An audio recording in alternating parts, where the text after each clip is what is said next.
Quando nós falamos em eletricidade, na eletrostática, por exemplo, um conceito muito importante é o conceito de campo elétrico. Nessa figura, podemos observar uma carga pontual, na verdade, uma partícula, por exemplo, com uma carga mais Q. Essa partícula modifica a região em torno dela, gerando o que nós chamamos de campo elétrico. Nós não vimos diretamente o campo elétrico, mas é possível nós percebermos a sua existência. O campo elétrico é uma grandeza vetorial. Como grandeza vetorial, tem módulo, direção e sentido. O campo elétrico gerado por uma partícula carregada a uma certa distância, nós já vimos que esse campo elétrico, o módulo do campo elétrico é dado por 1 sobre 4πε0 vezes a carga dividido pela distância ao quadrado. O campo elétrico, nós representamos o campo elétrico por linhas. Então essas linhas que nós utilizamos, elas têm um significado para a física. O que nós sabemos até o momento, que nós já estudamos em aulas sobre isso, nós sabemos que o campo elétrico, ele depende da carga elétrica geradora, então ele é proporcional a essa carga que gera o campo. Essa equação anterior já fornece isso para a gente. O campo, ele também é proporcional ao número de linhas do campo elétrico dividido pela área, ou seja, pela densidade de linhas do campo elétrico. Então vamos dar um exemplo. Nós temos aqui uma barra eletrizada positivamente, gerando um campo elétrico. Vamos considerar aqui um campo elétrico uniforme. Eu coloco nessa região uma superfície imaginária. O que eu observo? Que nessa determinada área A, eu observo uma quantidade de linhas. Como, por exemplo, aqui nessa determinada área, eu teria, por exemplo, 1, 2, 3. Se eu olhar só essa região, 1, 2, 3, 4, 5. Ou seja, eu tenho uma quantidade de linhas que atravessa essa região. Essa região pode ser uma superfície imaginária. Então, quanto maior o número de linhas, maior será o campo elétrico. Então, se eu colocar essa região em outro local e eu tiver o mesmo número de linhas de campo, isso significa o quê? Significa que o campo elétrico nos dois pontos tem o mesmo módulo. Então, isso é bem importante. O campo elétrico, ele é proporcional à densidade de linhas. Então, a densidade de linhas, essa quantidade de linhas numa determinada área que nós podemos definir, ela fornece informações importantes sobre o campo. Então, se nós colocarmos aqui essa região em um outro local, e nós observarmos que a quantidade de linhas é a mesma na mesma área, podemos afirmar que o campo tem o mesmo módulo. Além disso, já estudamos também que o número de linhas, aqui nós representamos uma carga mais que tem 1, 2, 3, 4, 5, 6, 7, 8. Essa definição foi arbitrária. Definimos que essa carga, em volta dessa carga, você tem 8 linhas do campo elétrico. Se por acaso, ao invés dessa carga mais que, nós trocássemos essa carga por outra carga, uma carga que tivesse o dobro do valor, quantas linhas nós teríamos? Exatamente, o dobro. Por quê? Porque o número de linhas é diretamente proporcional à carga elétrica. Então, quando nós estudamos o campo elétrico, além de calcularmos em várias distribuições, como já vimos em aulas anteriores, o campo elétrico é proporcional a essa carga que gera o campo. Esse campo elétrico, ele é proporcional à densidade do número de linhas. E o número de linhas é proporcional à carga elétrica. Então essas três propriedades elas são muito importantes. Por quê? Porque se eu sei o número de linhas, o que eu poderia obter? Vamos imaginar que eu tenho uma constante, mas vamos imaginar que eu soubesse essa constante. Se eu sei o número de linhas, o que eu poderia obter? A carga. E se eu tenho a carga, o que eu poderia obter? O campo. Então, o número de linhas está relacionado, como já afirmamos anteriormente, com o módulo do campo elétrico. Quando nós falamos em campo elétrico, um conceito importante agora que nós vamos estudar é o conceito de fluxo, representado por essa letra φ. E eu vou dar um exemplo aqui diferente da eletricidade. Depois nós vamos retomar o assunto eletricidade, mas olhem só esse exemplo. É um exemplo bem simples. Imaginem vocês que você tenha uma quantidade de água, gotas, numa chuva. Então você tem uma chuva, vamos imaginar que tem uma chuva onde as gotas caem a uma taxa constante para baixo. O que você quer fazer? Você quer detectar quantas gotas de água passam numa determinada região. Vamos imaginar que você está fazendo um estudo hipotético em que o seu objetivo é calcular a quantidade de gotas que atravessa uma região imaginária.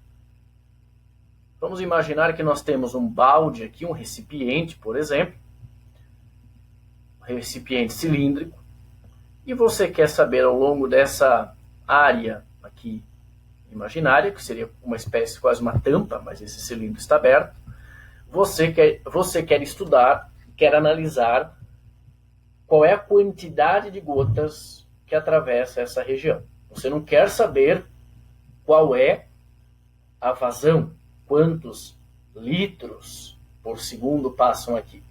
Você poderia também calcular isso. Como já estudamos também, né, em outras disciplinas, talvez você já tenha visto esse assunto também. Então, essa grandeza física ela vai atravessar essa região imaginária. Então, no nosso exemplo, nós vamos fazer um estudo do fluxo, onde nós vamos analisar a quantidade de linhas, aliás, de gotas, que atravessa essa região aqui imaginária. Vamos imaginar que seja possível colocar um detector aqui para fazer esse estudo. O que nós vamos fazer então?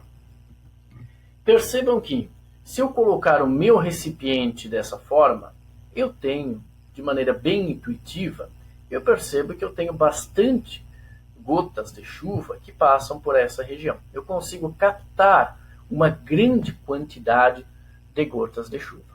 Se, por exemplo, você inclinar esse recipiente, você vai captar uma maior quantidade de gotas ou uma menor? Uma menor. Captar aonde? Ao longo dessa região.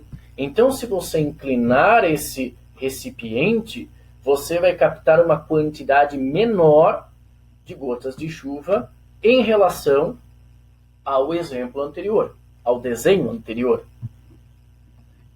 Além disso, se você inclinar um pouco mais, de forma que ela fique desse jeito, você vai conseguir captar alguma gota de chuva aqui? Não. Nenhuma gota de chuva vai atravessar essa região.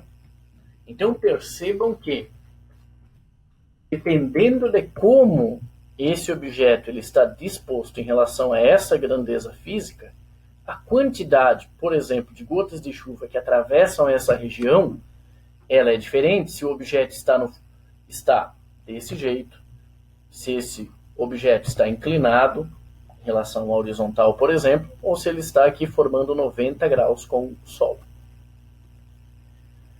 Como analisaríamos essa situação? Nessa figura, o fluxo é máximo. E nessa figura, o fluxo é zero. Mas fisicamente, podemos calcular isso. O que faremos então? Nós vamos analisar a quantidade de uma grandeza física aqui está passando nessa região. Vamos imaginar gotas de chuva, por exemplo. Essa região eu vou analisar essa região. Então, o que eu farei? Vou pegar essa região, porque eu quero saber a quantidade de gotas de chuva, e eu vou chamar essa grandeza de C maiúsculo, de chuva. Essas gotinhas que atravessam essa região. E eu vou observar aqui como é que eu sei a quantidade de gotas que atravessa essa região total. Eu vou pegar uma região pequena e vou ver a quantidade de gotas que atravessa essa região. Depois pego outra região pequena, outra região pequena, outra região pequena. Em cada região pequena eu tenho uma quantidade de gotas que atravessa essa região.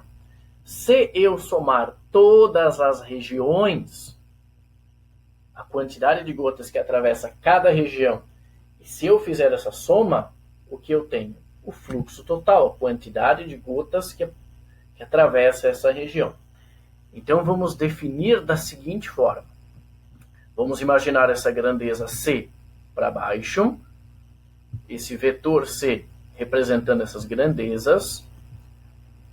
Vamos imaginar um elemento de área dA que forma com essa superfície um ângulo de 90 graus. Observem que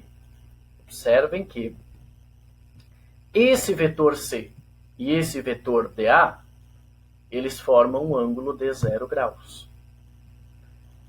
E nessa situação, o fluxo é máximo. Então podemos afirmar que o fluxo é máximo quando o ângulo entre esse elemento dA e esse vetor dA e esse vetor C é igual a 0.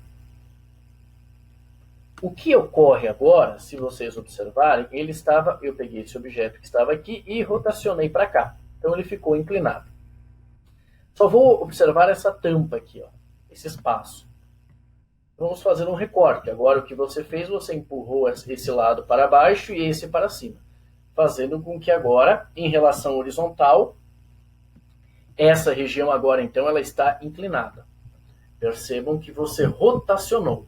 Temos aqui um eixo, podemos pensar no eixo X e Y, essa grandeza C, que está para baixo aqui e aqui, e agora esse elemento de área dA, ele forma com essa superfície 90 graus. É um vetor normal à superfície. O vetor normal, ele é perpendicular à superfície. Então vamos observar o seguinte, agora esse nosso elemento de área, que está inclinado aqui, ele aponta para cá. E o nosso vetor C aponta para cá. Observem que o vetor C, que representa essa grandeza física, em relação ao vetor dA, forma um ângulo. Anteriormente, o ângulo era 0. Como esse ângulo era 0, você tinha o maior fluxo. Nesse caso, você tem um ângulo que não é 0. Nessa situação, pessoal, você terá um fluxo maior ou menor do que o anterior? Menor, porque essa situação é semelhante a essa. Você tem um fluxo menor. Então, esse fluxo, nesse caso, é máximo quando esse ângulo é 0. Nessa outra situação, ele não é nem máximo, nem nulo, só que ele é menor. E se você colocar o objeto desse jeito?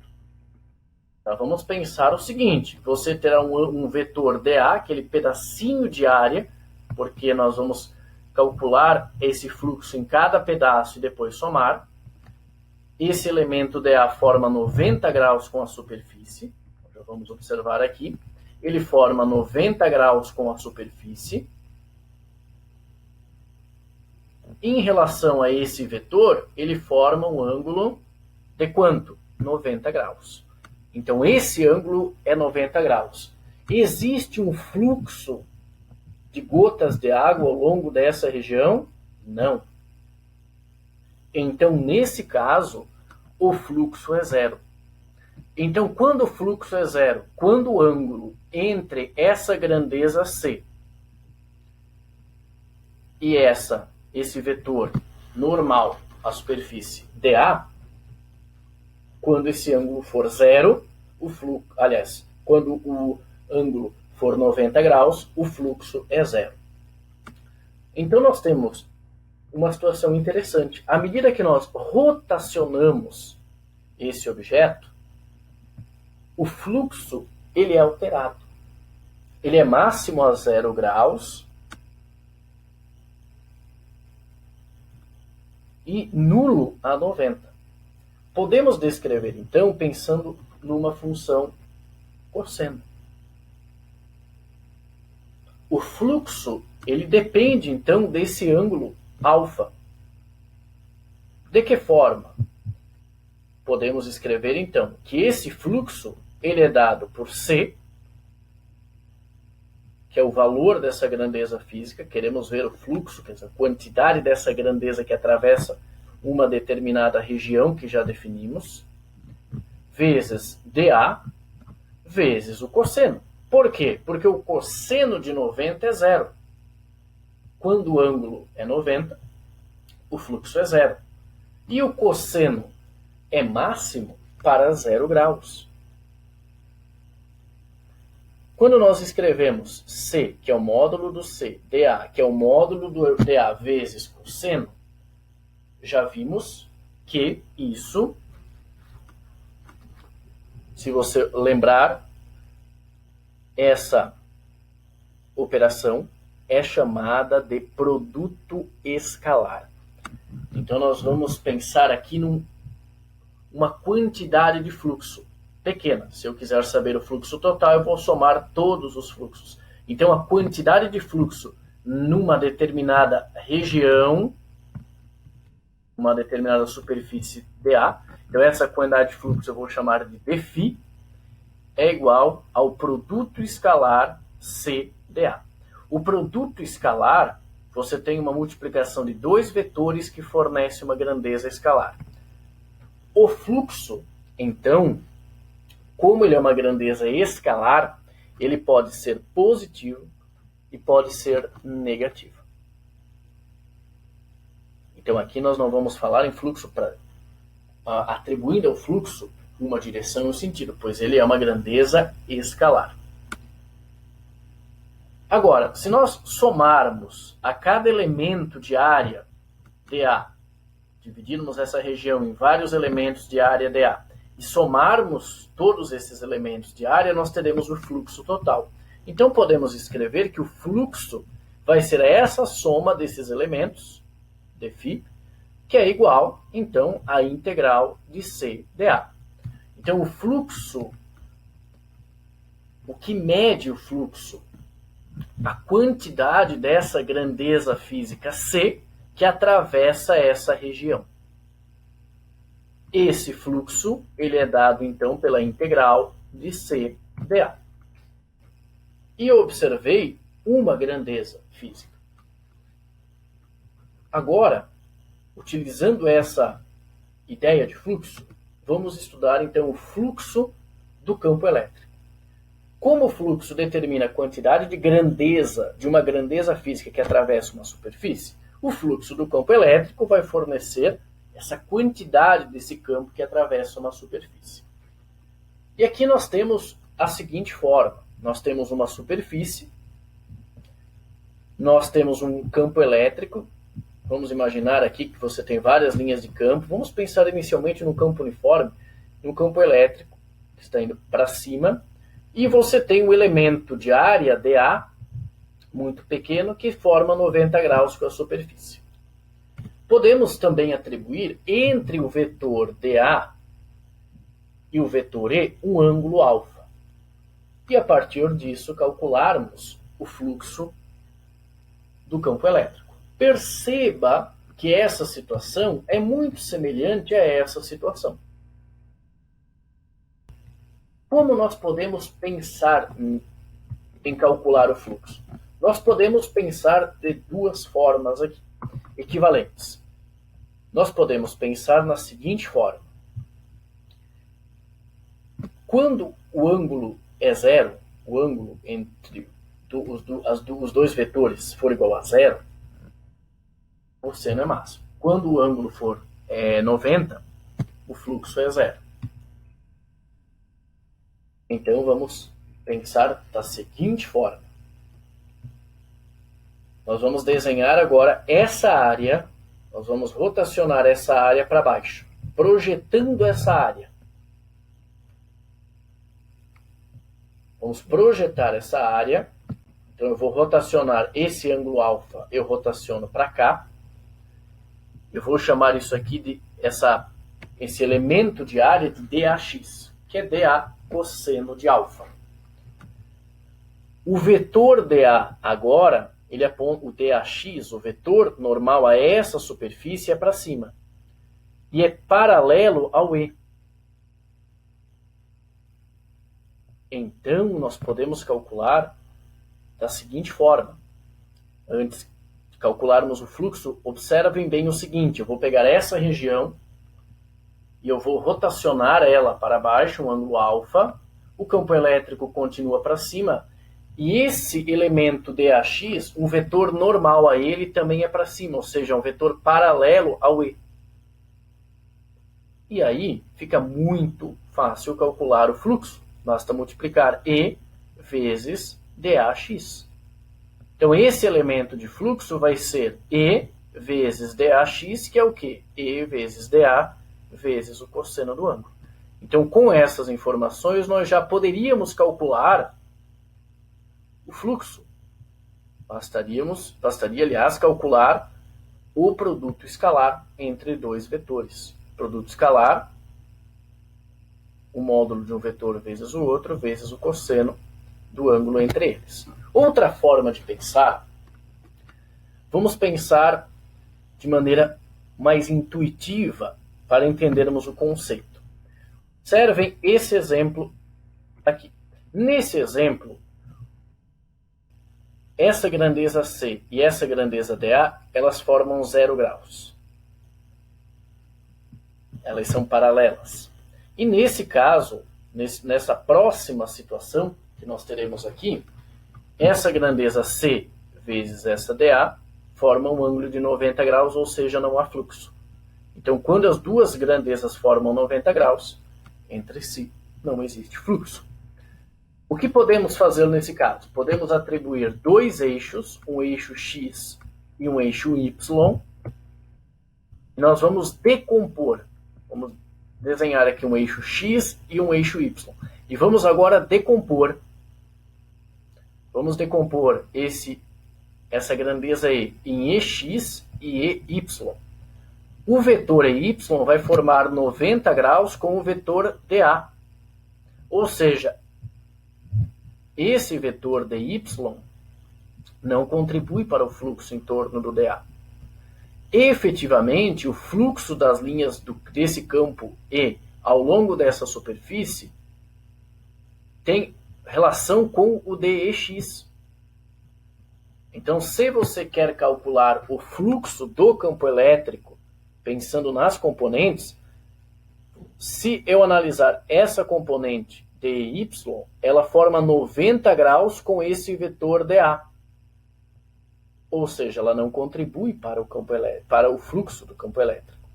Mas o dEx, sim. Então, vamos analisar o fluxo. O fluxo vai ser dado pelo dA vezes dEx. Agora, dEx é dE vezes o cosseno do ângulo. Então, dφ é igual a dEx vezes dA, ou EX vezes dA. Aqui é constante, então pode escrever só EX e EY, vezes dA, cosseno do ângulo. E é o que nós observávamos anteriormente. Quando nós estamos pensando aqui numa superfície. Agora imagine que você tem uma superfície fechada, um exemplo, uma caixa, e você quer calcular o fluxo do campo elétrico ao longo daquela região. O que você faz? Você calcula o fluxo em cada superfície. Somando tudo isso, você tem que o fluxo do campo elétrico em uma superfície fechada é a integral ao longo de uma superfície fechada do produto escalar E dA. Vamos implementar isso em um exemplo. Então, observem esse exemplo. Temos um paralelepípedo, uma caixa imaginária. E nós temos uma região em que existe o campo elétrico uniforme. Então, o campo elétrico uniforme está nessa região. Vamos colocar aqui uma caixa, por exemplo, imaginária, e nós queremos saber o fluxo do campo elétrico ao longo dessa caixa. O que vamos fazer? Vamos calcular o fluxo em cada face e depois somar tudo, somar algebricamente. Por que faremos isso? Porque o fluxo é uma grandeza escalar. O que faremos então?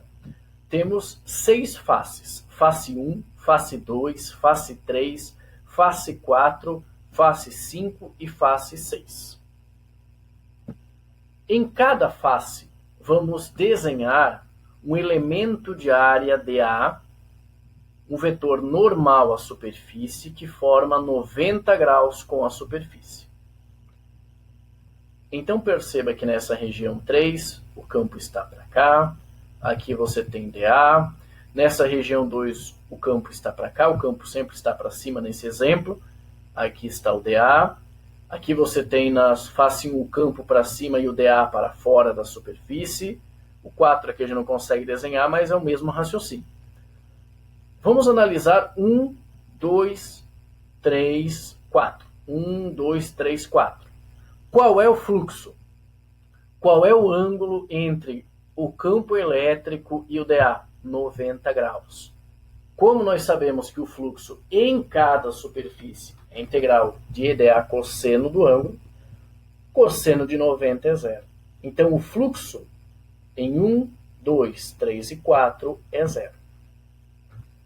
Vamos observar agora o fluxo em 6. Nessa superfície 6, você tem o dA para cima e o E para cima. Que ângulo eles formam entre si? Eles formam um ângulo de 0 graus. O E é constante, vai para fora. 0 é 1, para fora aqui. Então, integral de dA é A. Então, o fluxo nessa região 6 é dado por E vezes A. Vamos calcular agora o fluxo nessa região, nessa superfície 5. Você tem o campo elétrico para cima e esse elemento dA para baixo. Que ângulo eles formam? 180 graus. Cosseno de 180 graus menos 1. Então vai ficar menos E, integral de dA, que é A, menos E vezes A. O fluxo total, como o fluxo é uma grandeza escalar, basta somarmos o fluxo em cada região, em cada superfície, para termos o fluxo total ao longo de uma superfície fechada. Esse fluxo total, se você somar, 0 EA menos EA é zero. O que isso significa? Nesse caso significa que a mesma quantidade de linhas que está entrando está saindo. Então existe um campo externo, por exemplo, a essa caixa, em que nós observamos que a mesma quantidade de linhas de campo que está entrando, eu tenho a mesma quantidade saindo. Outro exemplo, já vimos então agora o fluxo. Outro exemplo, eu vou utilizar aquela carga pontual que estava no início do vídeo. Campo elétrico gerado por uma carga pontiforme. O que faremos? Vamos imaginar o seguinte. Eu tenho uma carga que ela gera um campo elétrico. Todos os pontos que estão à mesma distância da carga elétrica, o campo tem o mesmo módulo.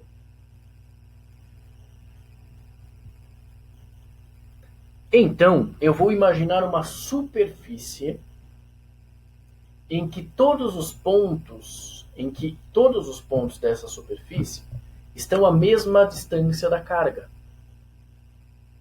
Então, todos os pontos dessa superfície imaginária, em todos esses pontos, o campo elétrico é igual. Existe aí uma simetria. Observem que todos os pontos que estão à mesma distância, o módulo do campo é o mesmo. Que superfície é essa?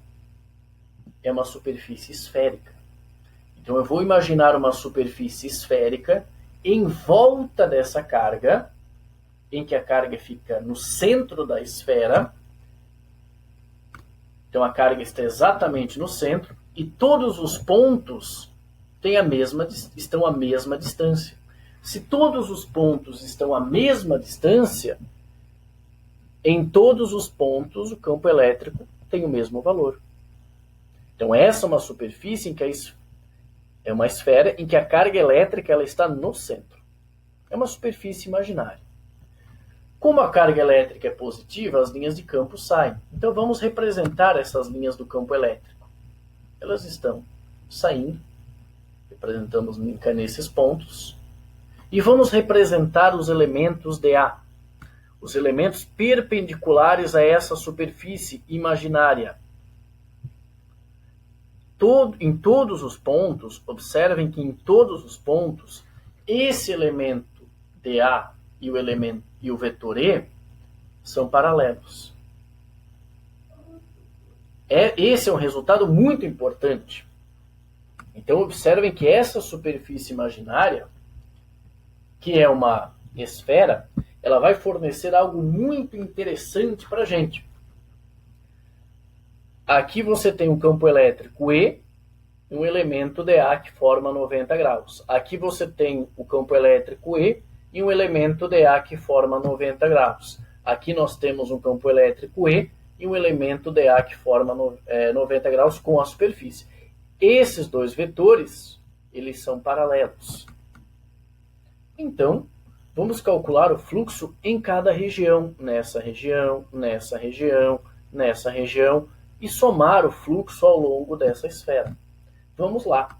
O fluxo do campo elétrico vai ser dado pela integral dessa superfície dA. Mas nessa superfície nós temos um resultado importante. Em todos os pontos o campo elétrico é constante e é dado por E. Então o E sai da integral. O cosseno de 0 é 1. Então já atribuímos aqui, não precisamos colocar mais. Integral dA. Então o fluxo do campo elétrico é dado por E, integral dA é A. Mas a área de quem? A área dessa esfera que envolve essa carga. E a área de uma esfera é 4πr ao quadrado, em que o R, a distância é igual ao R. Então podemos escrever que o fluxo do campo elétrico ele é dado por E vezes 4π vezes a distância ao quadrado. Podemos isolar o campo elétrico e afirmar que o campo elétrico nessa situação, a uma certa distância, é dado pelo fluxo dividido por 4π vezes a distância ao quadrado. Entretanto, nós já vimos na lei de Coulomb utilizando a lei de Coulomb, como calcular o campo elétrico gerado por uma carga pontual. Vamos comparar, então, observar as duas equações. O campo elétrico gerado por uma carga pontual é dado por 1 sobre 4πε0, carga pela distância ao quadrado. E o campo elétrico, em que nós utilizamos o raciocínio anterior, é dado pelo fluxo do campo elétrico, dividido por 4π vezes a distância ao quadrado. Como o campo é o mesmo, podemos igualar e vamos obter um resultado importante. O fluxo do campo elétrico é dado pela carga sobre ε0. Podemos então escrever a lei de Gauss, em que o fluxo do campo elétrico, que é a integral fechada numa superfície fechada de dA, produto escalar, é igual a carga por ε0. Então a lei de Gauss nos afirma que esse fluxo ao longo de uma superfície fechada é a carga envolvida, a carga no interior dessa superfície fechada pelo epsilon zero. Vamos dar um exemplo bem importante. Imagine que você tem uma superfície fechada.